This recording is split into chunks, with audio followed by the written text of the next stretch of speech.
Olá, tudo bem? Aqui é o professor Eduardo. Estamos então para mais uma aula de aconselhamento pastoral e, como prometido, hoje vamos falar do método, né? E aí fica aquela questão: existe uma teoria geral? Será que existe algo assim? Gente, o aconselhamento pastoral, no todo, ele é simples, tá? A teoria geral é simples. O que existem são especificidades de cada caso, de cada situação, de cada tipo de aplicação. Situações em que a experiência acaba dando para a gente um certo conhecimento, um certo know-how aí, para que a gente possa estar trabalhando e atuando dentro do aconselhamento. E então, na última aula nós falamos sobre o quê? Tem um panorama geral e apresentei algumas bibliografias, tá? E de cara eu falo para vocês assim: existe hoje pesquisa em aconselhamento pastoral? Existe, tá? Existem alguns artigos sendo produzidos. Ele é da área da teologia prática. E vocês até encontram. Eu não tive tempo de falar na última aula e deixo a dica aqui. Uma boa dica, então, para quem está começando e quer trabalhar com aconselhamento pastoral, é que já existem alguns artigos focados, né, específicos. Você pode procurar artigo científico, por exemplo, de aconselhamento pastoral em situação de adultérios. Capaz que você já encontre aconselhamento pastoral em situação de problemas de identidade ou em dificuldades na comunidade. Você já acaba conseguindo encontrar alguns tipos mais específicos de aconselhamento. Também alguns artigos já mais técnicos você também encontra, que são artigos que falam sobre a prática de aconselhamento, o auxílio da pessoa. Isso você também pode procurar, que também vai achar. Mas qual seria então a teoria geral? Então eu tenho um quadro da internet que eu acho muito bom e eu até separei aqui para a gente falar sobre ele. Esse é um quadro antigo que eu encontrei e eu já uso ele há bastante tempo. Deixa eu passar aqui e colocar para vocês então. Aí, é esse aqui. Ele apresenta então uma teoria geral, tá, do que é o modelo de aconselhamento. O modelo de aconselhamento, então, ele é orientado aí em três passos principais, tá? O primeiro ali é baseado em desenvolver um relacionamento. No segundo momento é o momento de avaliação e diagnóstico, e um terceiro momento é um momento de orientação mesmo, de renovação, de auxílio para a mudança. Então, o aconselhamento pastoral, aqui ele já está bem técnico, ele tem uma orientação já mais diretiva, mas a gente vai explicar isso aí com mais cuidado. Tá? Mas eu quero passar esses três passos, e aí conforme a gente vai passando eles, a gente vai abordando e pegando os principais elementos do aconselhamento. Okay? Deixa eu já me arrumar aqui para ver se não dá muito reflexo para vocês. Aí, deu. Então, o que a gente pode fazer então aqui em termos de aconselhamento? A primeira coisa de tudo é relacionamento. Como começa um aconselhamento? O aconselhamento pastoral ele tem que ser fundamentado e é fundamentado em relacionamento. Se você não tem um relacionamento inicial com a pessoa, dificilmente você vai conseguir fazer um aconselhamento pastoral. Dificilmente o aconselhamento pastoral vai ter um resultado esperado. Vamos fazer uma ilustração. Imagine que uma pessoa que é da sua igreja, mas que você não tem afinidade, que você não conhece, que você só cumprimenta, um dia chega em você e fala assim, ó, quero te dar um conselho. Como que você vai entender isso? De cara a gente já vai achar estranho. Quem é essa pessoa para vir me dar um conselho, né? Quem ela pensa que é? Suponha que seja uma pessoa que fala, ó, Deus tocou no meu coração que eu tenho que te trazer uma palavra. Mesmo assim, a gente já questiona, mas quem é essa pessoa que Deus falou com ela e não falou comigo? Né? Então, não tem como você querer fazer o aconselhamento pulando essa etapa, que é a etapa do relacionamento. Tá? Então, se você quer um aconselhamento, você tem hoje, então, vamos tentar explicar isso de uma forma mais fácil. Duas formas. Eu chamo de aconselhamento quando você é convidado, quando você já tem um relacionamento, e um aconselhamento, que aí seria um aconselhamento direto, e um aconselhamento indireto, que é quando você não tem um relacionamento com a pessoa ainda, Isso aí acontece muito no ministério, tá? No ministério pastoral, nem sempre quem está na liderança tem um relacionamento próximo com todas as ovelhas. Ou mesmo um líder de um grupo, nem sempre o líder tem um relacionamento próximo com todos os liderados. Na prática, as pessoas elas desenvolvem seus relacionamentos e suas amizades, né, ao decorrer da sua vida, do seu ministério, por afinidades. E nem sempre há afinidades que aproximam o pastor das pessoas.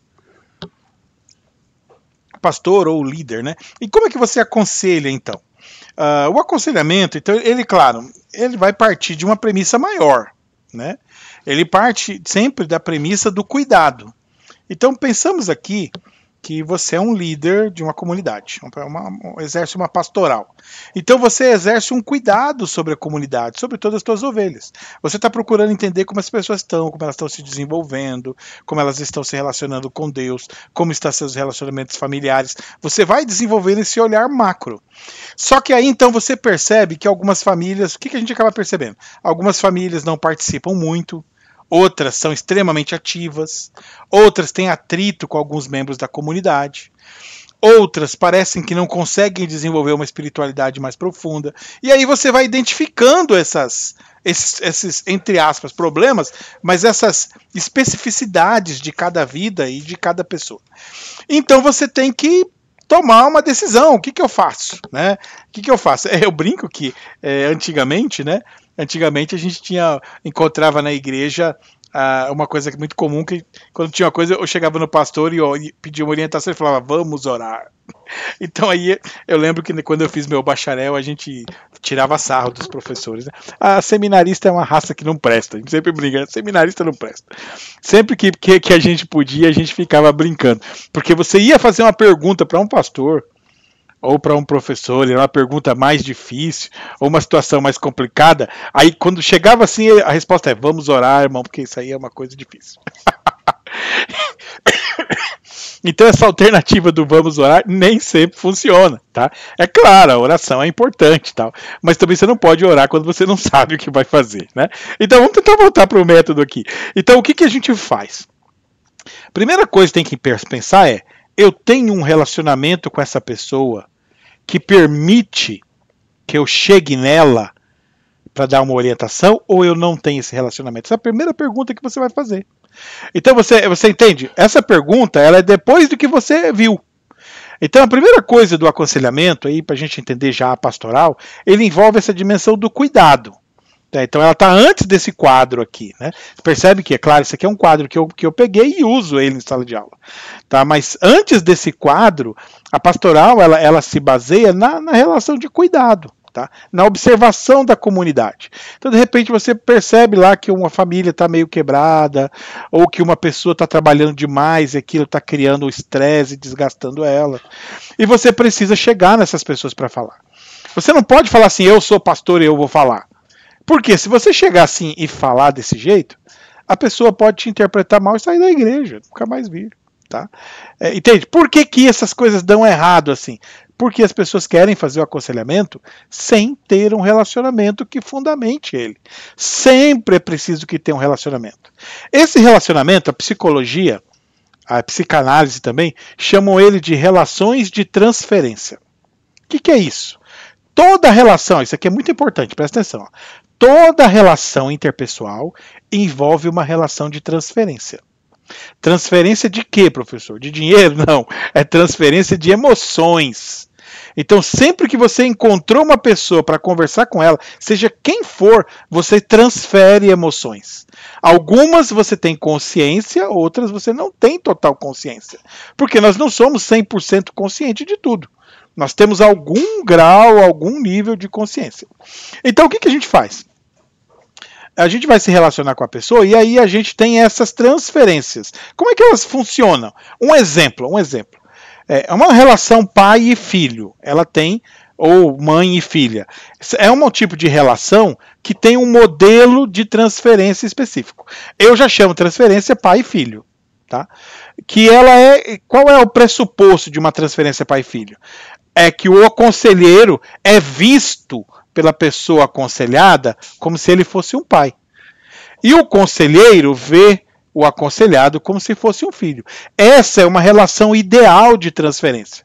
Essa é uma relação ideal para aconselhamento. Então você vai fazer um aconselhamento. A primeira pergunta que você faz é: eu tenho uma relação pai e filho com essa pessoa? Ok? Por isso, a gente fala que é mais viável que a pessoa entre no ministério com mais idade. Porque é mais fácil de desenvolver relações pai e filho. Eu entrei no ministério com 20 anos, novinho, e aí eu sofri barbaridade. E a gente não entende por que as pessoas não ouvem, mesmo a gente tendo o conselho. Mas elas não ouvem porque não tem transferência, não tem relação. Elas não nos veem como pais. Você vê, eu já estou com meus 40 e poucos, assim, quase 46, 47 anos, né? Beirando ele aí. E eu já exerço o ministério aí há uns 20 e poucos anos. E hoje as pessoas já me veem assim, principalmente os mais novos. Os mais novos eu percebo que é mais fácil aconselhar eles, porque quando eles se relacionam comigo, eles têm essa relação pai e filho. Eles já não me veem mais como um igual, como um outro jovem. Né? Os casais, as pessoas mais ou menos da minha idade, ainda têm essa relação, eu consigo ter, mas a gente percebe que ela é mais difícil. Por quê? Nas relações entre pessoas de idades próximas ou do mesmo gênero, existe um outro tipo de relação que acontece, que a gente chama relação irmão-irmão. Irmão-irmão. O que é isso? É quando ao invés da pessoa olhar você e ver um pai, uma pessoa que ela pode buscar um conselho, uma mãe, ela olha para você e vê o irmão. E você não busca conselho com o irmão e com a irmã. Com o irmão e com a irmã a gente tem relação de rivalidade. Você entende? Então nós temos relações diversas com as pessoas. E essas relações, elas precedem às vezes até o contato. Então perceba, você nunca viu a pessoa, é o primeiro encontro que você tem com ela. Nesse primeiro encontro, você vai fazer diversas relações de transferência. Tá? É quase se estivesse conectando um cabo na internet, onde ele também conecta a pessoa que você encontrou e você. E nessa conexão vocês transferem dados que estão além da linguagem. Então vocês estão conversando, por exemplo, vocês estão conversando sobre uma coisa do dia a dia, uma coisa corriqueira. Vocês estão falando sobre a chuva, sobre o tempo. Aqui no Brasil, quando não tem o que falar, a gente fala sobre o tempo. Aí vocês estão falando sobre o tempo, que está chovendo muito, ou que está muito calor, ou que está muito frio, mas lá no inconsciente, ou no consciente, no semiconsciente, isso aí é bem complicado de definir, mas em alguma parte do nosso ser, nós estamos fazendo transferência. Que tipo de transferência? Você está avaliando a pessoa. Como é que a pessoa pensa, como é que ela fala. Você está avaliando se ela se parece com você ou não. Você está criando relações. E se ela tiver uma idade próxima da sua, você começa a fazer comparações. E quando você começa a fazer comparações, você não está numa relação pai-filho, você está entrando numa relação irmão-irmão. Porque você está se comparando com ele, que é muito típico da relação entre irmãos. Ficar se comparando para ver quem é melhor, quem vai mais na frente, quem é mais forte, quem é mais rápido, quem é mais bonito. Isso é relação de irmãos. Então, quando você está na comunidade e você tem esse tipo de relação irmão-irmão, eu não recomendo fazer aconselhamento. Você tem que melhorar a sua relação. Porque se você vai fazer um aconselhamento numa relação de rivalidade, o que vai acontecer? Ao invés da pessoa olhar para você e ouvir o seu conselho como se fosse um pai, ela vai ouvir o seu conselho como se fosse rival, como se fosse um irmão. E aí ela vai perguntar: quem essa pessoa pensa que é para vir falar comigo? Você acha que é melhor que eu? Tá vendo? Ela vai para a relação de rivalidade. E não para a relação pai e filho. Agora, o que eu faço então, professor, se eu tenho uma relação irmão-irmão e eu preciso aconselhar essa pessoa? Você tem que melhorar essa relação primeiro. Para que a pessoa veja que você não tem rivalidade. Que ali você, entendeu? Eu, quando for fazer aconselhamento na situação, eu tento me colocar numa posição que eu mostro para ela que eu tenho falhas. Que eu sou pecador, que eu sou fraco, para ela entender que eu já estou indo de cabeça baixa, entendeu? É igual quando você está na floresta e encontrou um animal mais forte que você tem duas opções, ou você corre, ou você pega e se abaixa ali e torce para ele não te atacar, tá? Então eu, na verdade, estou me abaixando e torcendo para ele não me atacar, para ele entender que eu não sou um rival, eu não sou um rival. Eu estou ali para dar uma opinião que pode ajudá-lo ou ajudá-la, né? Entendeu? Então aí você tem que fazer isso.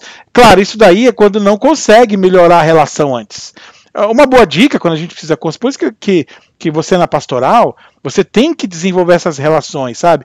De vez em quando sentar para comer junto, de vez em quando fazer uma visita para conversar, criar esse relacionamento de proximidade, para que a pessoa comece a ver você diferente. E nessas relações, você tem que mostrar para a pessoa essa diferença da pastoral, para que a pessoa já comece a te ver assim, como aquela pessoa que está ali para orar por ela, aquela pessoa que se preocupa, aquela pessoa que procura, aquela pessoa que pergunta, que aí ela já vai vendo que aí tem o cuidado pastoral.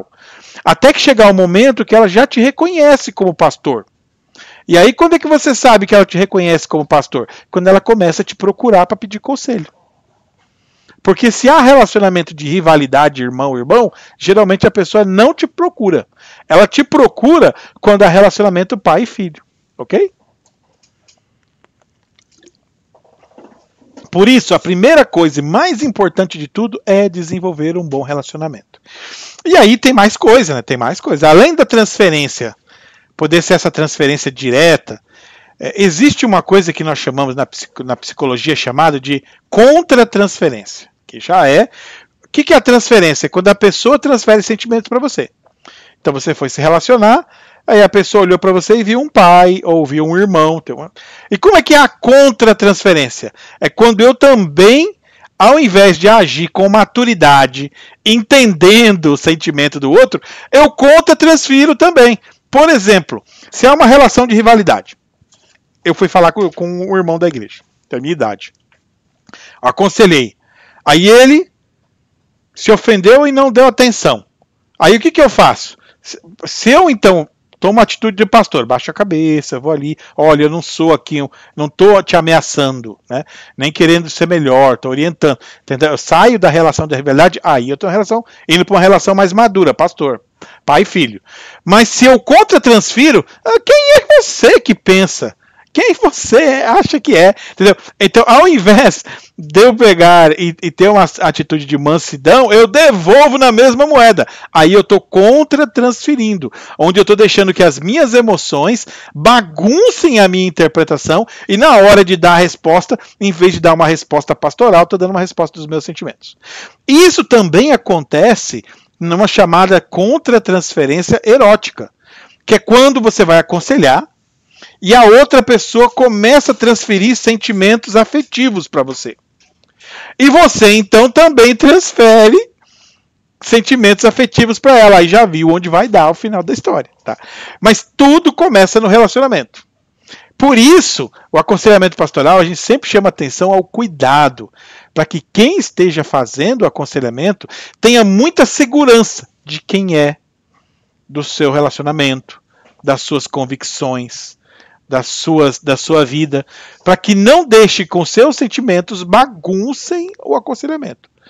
E se sentir que as suas emoções estão interferindo no aconselhamento, melhor coisa a fazer, passar o aconselhamento para outra pessoa.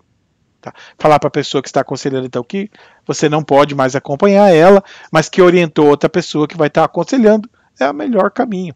Por que não deixar que as suas emoções contra-transfiram e baguncem tudo? E aí, ao invés de você... Aqui no quadro, você vai ver que no triângulo embaixo, ele tem os sentimentos que deveria se desenvolver no primeiro momento. Calor, respeito, empatia, né? E esses relacionamentos acabam, ao invés de gerar empatia, ou, entendeu? Simpatia, né? Ou empatia, se colocar no lugar do outro, eu junto com o outro, se torna antipatia, né? Que aí a pessoa não quer nem saber mais de você. Você entende? Então o aconselhamento ele é muito importante. E essa fase do relacionamento mais ainda. Porque se você não observar a fase do relacionamento, ao invés de aproximar e ganhar a pessoa, você pode perder a pessoa. Tá? Pode perder e afastar ela mais ainda. Ofendê-la, inclusive. Tá? Então é por isso que tem que tomar cuidado. Por isso, então, o que a gente faz no relacionamento? Aqui no quadro ele fala a primeira coisa de tudo é escutar. E na próximo encontro nós vamos falar um pouco sobre isso. Nós ainda vamos ficar mais 1 ou 2 encontros aqui falando sobre o relacionamento, como é que ele se desenvolve e tal. E aí na próxima aula eu quero falar com vocês sobre isso, sobre escuta. E olha, eu vou falar para vocês na próxima aula, o que vocês vão aprender sobre escuta vai tornar vocês pessoas totalmente diferentes. Eu falo sem medo que antes de estudar sobre escuta, Eu era uma pessoa e hoje eu sou outra pessoa. Se a gente aprender a trabalhar a escuta com atenção, a gente consegue ouvir muita coisa, muita coisa. Eu falo assim que no ministério, gente, no ministério pastoral, só não atua bem quem não quer. Quem não quer. Porque as pessoas falam com suas palavras, falam com suas vidas, falam com suas expressões e estão falando sempre. A questão é, nós estamos preparados para ouvir? Então, quando nós olhamos para o ministério pastoral, nós temos muita dificuldade na escuta. Né? Na prática, todo mundo quer falar e se bobear, todo mundo quer falar junto. E isso daí faz com que perca muito qualidade o ministério pastoral. O ministério pastoral, gente, é muito mais ouvir do que falar. Aconselhamento é 80% ouvir e 20% que você vai falar. Eu ainda digo assim, quando eu aconselho, eu prefiro que eu não fale nada.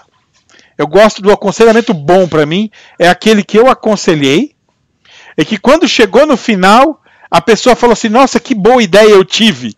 Falando dela mesmo, que boa ideia eu tive. Nossa, pastor, que bom, muito obrigado, o senhor me ajudou. Então, eu prefiro que a pessoa entenda que a ideia veio dela. Isso daí a gente chama de aconselhamento não diretivo. Que é quando o meu papel como conselheiro não é tomar a decisão pela pessoa, mas ajudar a pessoa a tomar a sua própria decisão. Esse é o grande papel do aconselhamento. Então, só para a gente fechar aqui uma historinha, né, para você entender isso daí. Funciona assim, ó. Suponha que você lá virou um presbítero, um diácono lá na sua igreja, né, recentemente. E aí uma irmã da igreja, estou fazendo uma hipótese, tá? Chegou de você e falou assim, põe que é uma igreja tipo, uma igreja mais tradicional, cheia de costumes, né?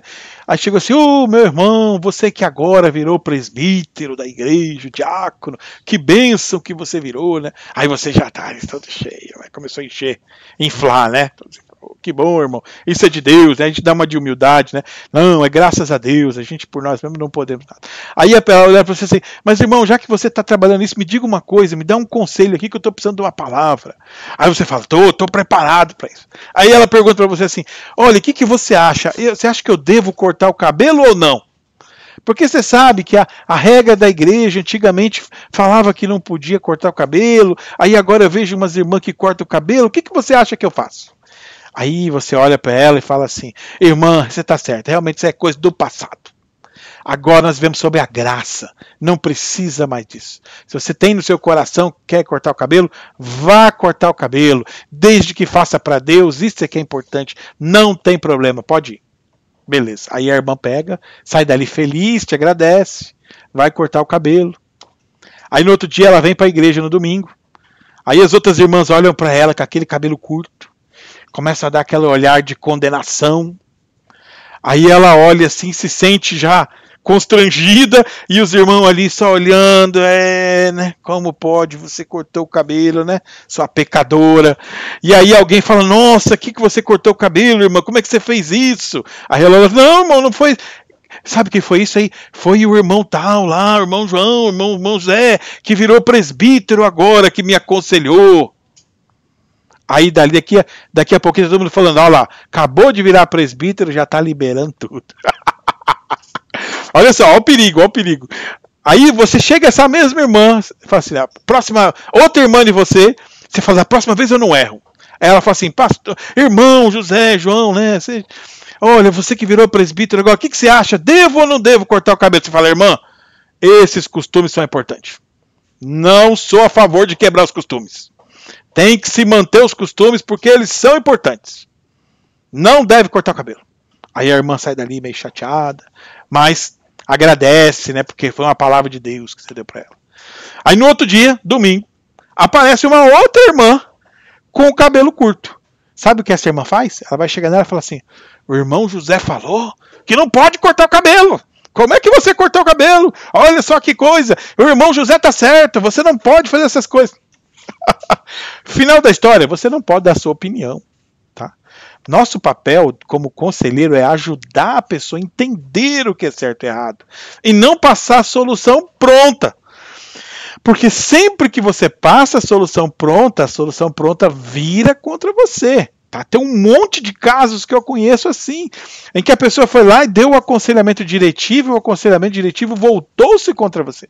Você só vai passar aconselhamento diretivo em situações em que a pessoa não consegue tomar uma decisão. Tá? Suponha que a pessoa está consternada, aconteceu um acidente, uma tragédia, e ela está fora de si. Aí você toma um aconselhamento diretivo, ó, vai para casa e dorme. Você pega e pode mandar. Aí você toma um aconselhamento diretivo. Mas se não for esse caso, você sempre ajude a pessoa a tomar a decisão para que a decisão sempre seja dela. E que ela diga o que é certo e errado e você modere. Então se a irmã dessa vem perguntar para mim, professor, o que você acha? Eu devo ou não devo? Aí eu vou perguntar para ela, você, o que você acha? Eu devolvo a pergunta, óbvio. Jesus fez isso um monte de vezes. Jesus, é lícito ou não é lícito? O que vocês acham? Joga para eles a pergunta. Você não precisa você ter que responder. Joga para a pessoa a primeira pergunta. Porque aí você vai entender o que a pessoa tem em mente. A partir do que ela tem em mente, você faz a pastoral moderando, ajudando ela a falar. Se a irmã falar, pastor, eu acho que deveria cortar mesmo, porque essas coisas são do passado. Aí você vai moderar. Falar, irmã, realmente, né? Você não está errada, essas coisas realmente são do passado. Os costumes mudaram, mas você tem que entender que na nossa comunidade, irmã, ainda tem algumas irmãs que pensam assim. Você vai estar bem caso algumas delas olhem para você meio estranho depois que você cortar o cabelo? Se você estiver bem assim, não tem problema, né? Entendeu? Você tem que mostrar para ela prós e contras, para que ela possa então tomar uma decisão bem orientada. E a mesma coisa a outra, que se chegar lá e cortou o cabelo e foi lá dar a bronca, né? Então você não vai falar para ela que é os costumes, você vai moderar. Ela fala, não, pastor, eu acho que nós temos mesmo que defender os costumes. Aí você vai falar para ela o quê? Olha, irmã, você não está errado, os costumes são importantes, eles têm que ser defendidos. Todavia, tem que entender que existem pessoas novas chegando na igreja, com visões novas, e que não tem essa mesma compreensão que nós temos, que aí às vezes vimos de 20, de 30 anos de igreja, e que por causa dessa compreensão diferente, eles têm dificuldade de entender. Nós temos que aprender, conforme diz a Bíblia, né? A ter paciência com eles, a ter mansidão, né? Entendeu? E orientar já ela ali certinho. Ok? Então é aí que está a dica da pegada pastoral, é você não ser diretivo, último caso, só em situações críticas, e sempre desenvolver um relacionamento. Por quê?